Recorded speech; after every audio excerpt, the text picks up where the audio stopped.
Exception, c'est Henri Michaud, mais il est un peu comme vous, un écrivain anti-écrivain. J'admire beaucoup Michaud. Euh, c'est un homme extraordinaire. Je regrette beaucoup qu'il ait quitté ce quartier. Puis, il habitait ici tout près de chez moi, il habitait rue Séguier, dans dans un hôtel particulier. Je le vois maintenant moins, mais c'est un homme admirable qui n'a pas été. Qui est resté lui-même, qui est admirable parce qu'il peut parler n'importe quoi. Quel point commun avaient Sioran et Michaud? Mais, vous savez, au fond, j'aimais beaucoup observer Michaud. J'aimais le faire parler et je, j'allais à un certain moment avec lui, je parlais dans un article comme ça, il m'a amené, il y a 15 ans, voir des films scientifiques, documentaires, qui ne m'intéressaient pas énormément. Mais je voyais, ce qui m'intéressait, c'est de voir pourquoi Michaud s'y intéressait. C'est des films de biologie, de minéralogie, de tout ce que...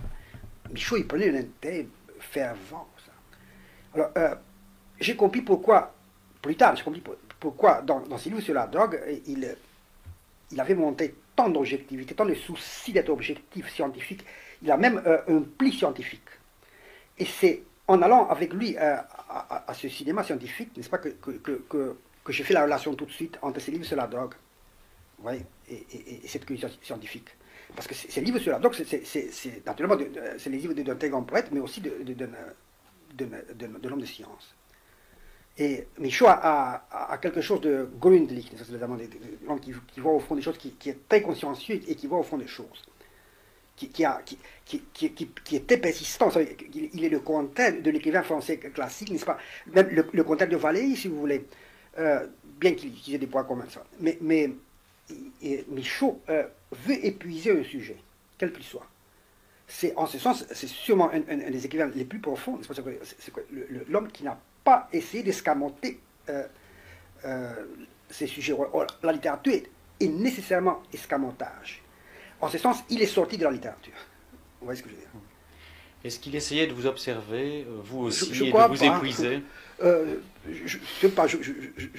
ne crois pas. J'ai cité une chose à propos de lui qui m'avait énormément frappé à l'époque. C'était un soir, il était 2 heures du matin. On avait parlé d'un tas de choses. C'était après un dîner, j'étais quelque part.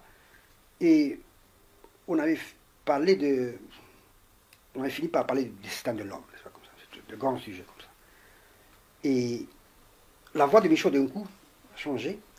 Et j'ai perçu une sorte d'émotion comme ça. Et vous savez, l'idée de la disparition de l'homme me fait quelque chose. Et il y avait quelque chose de tremblant dans sa voix.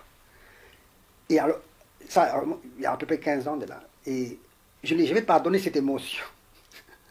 Parce qu'à l'époque, j'étais beaucoup plus gêné que je ne suis maintenant. Maintenant, je suis un peu plus fatigué, plus âgé, etc. Je pensais que la disparition de l'homme était une chose qui n'était pas si mauvaise que ça, n'est-ce pas, etc. Et je me rappelle que, sur le coup, j'ai senti une sorte de déception. Pourquoi cela montait sur la disparition de l'homme? Mais j'ai trouvé ça très beau de la part de Michaud, qu'il ait eu une réaction si sincère et si humaine. C'est si spontané, n'est-ce pas? C'est un homme délicieux.